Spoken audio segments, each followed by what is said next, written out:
Hello friends, welcome to my channel. Hello Priya. இன்னைக்கு வீடியோல நம்ம என்ன பார்க்க போறோம்னு பாத்தீங்கன்னா சூப்பரான உருளைக்கிழங்கு பெப்பர் ஃப்ரை தாங்க. இது ரொம்ப நல்லா இருக்குங்க டேஸ்ட். எல்லா வெரைட்டி ரைசஸ்க்கும் சாம்பார் சாதம், தயிர் சாதம் எல்லாத்துக்குமே இது ஒரு நல்ல காம்பினேஷனா இருக்குங்க. வாங்க எப்படி பண்றதுன்னு பார்த்துடலாம். ஃபர்ஸ்ட் இது மாதிரி ஒரு pan வச்சுட்டு கொஞ்சமா எண்ணெய் ஊத்திக்கலாங்க. இப்போ எண்ணெய் சூடானதும் கொஞ்சமா கடுகு போட்டுக்கலாம். பொரிஞ்சதும் கொஞ்சமா கறிவேப்பிலை. இப்போ நான் ஒரு 2 பல்லு பூண்டு தட்டி வச்சிருக்கேங்க. அதை ஆட் பண்ணிக்கலாம். இந்த மாதிரி பூண்டு சேர்க்கும்போது உருளைக்கிழங்கு நல்லா வாசமாக இருக்குங்க. இப்போ நான் ஒரு 1/2 கிலோ உருளைக்கிழங்கு தோல் சீவி இந்த மாதிரி இந்த திக்னஸில் கட் பண்ணி நல்லா கழுவி வச்சுருக்கேங்க.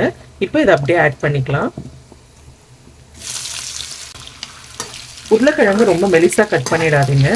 நான் காட்டின திக்னஸில் கட் பண்ணிங்கன்னா நல்லா வெந்து வரும். இப்போ உருளைக்கிழங்குக்கு தேவையான சால்ட் ஆட் பண்ணிட்டு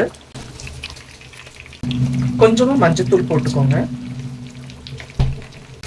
இப்போ இதை நல்லா கலந்து விட்டுட்டு நம்ம மீடியம் ஃப்ளேமில் வச்சு உருளைக்கிழங்கு ஒரு 75% குக் ஆகுற வரைக்கும் நம்ம மூடி போட்டு வேக வைக்க போகிறோங்க.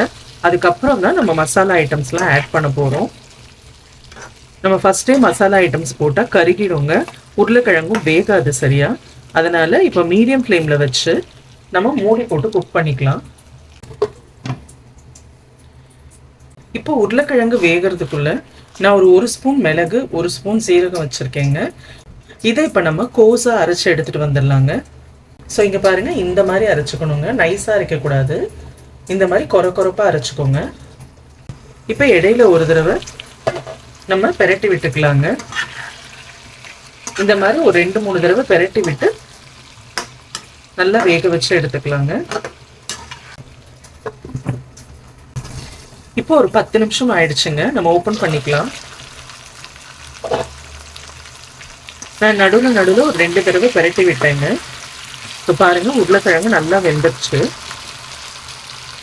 இப்போ இந்த ஸ்டேஜில் ஸ்டவ்வை சிம்மில் போட்டுட்டு நம்ம மசாலா ஆட் பண்ணிக்கலாங்க.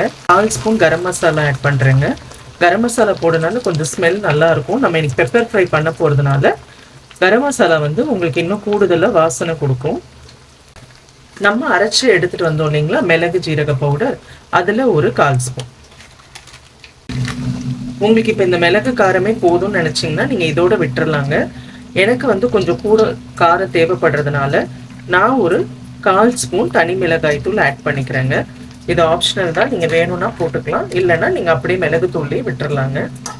இப்போ இதை நல்லா பெரட்டி விட்டுறலாங்க. இதுக்கு மேலே நம்ம மூடி போட்டு வேக வைக்க வேண்டாங்க. ஓப்பன்லேயே ஹை ஃப்ளேமில் வச்சு நம்ம குக் பண்ணோம்னா நல்லா ஃப்ரை ஆகிடுங்க. இப்போ பாருங்கள், உருளைக்கிழங்கு நல்லா ஃப்ரை ஆகிடுச்சுங்க. எவ்வளோ கிறிஸ்பியாக ஃப்ரை ஆகிருக்கு பாருங்கள். இது ரொம்ப நல்லா இருக்குங்க. நீங்கள் எல்லா ரைஸுக்குமே இதை காம்பினேஷனாக வச்சு சாப்பிட்லாங்க. சாம்பார் சாதம், தயிர் சாதம், பருப்பு சாதம், வெரைட்டி ரைஸஸ் எல்லாத்துக்குமே இது ரொம்ப நல்ல காம்பினேஷனாக இருக்குங்க. டேஸ்ட்டும் ரொம்ப நல்லா இருக்குங்க. நம்ம நார்மலாக மிளகாத்தூள் போட்டு பண்ணுறதை விட இந்த மாதிரி பெப்பர் ஃப்ரை பண்ணும்போது இன்னும் கூட கூடுதல் சுவையாகவே இருக்குங்க. ஸோ கண்டிப்பாக ட்ரை பண்ணுங்கள். ட்ரை பண்ணிவிட்டு எப்படி இருந்ததுன்னு சொல்லுங்கள். வீடியோ பிடிச்சிருந்தா ஒரு லைக் பண்ணுங்கள், ஷேர் பண்ணுங்கள், கமெண்ட் பண்ணுங்கள். இது வரைக்கும் சேனலை சப்ஸ்கிரைப் பண்ணாதவங்க சப்ஸ்கிரைப் பண்ணுங்கள். நம்ம அடுத்த வீடியோவில் சந்திக்கலாம்.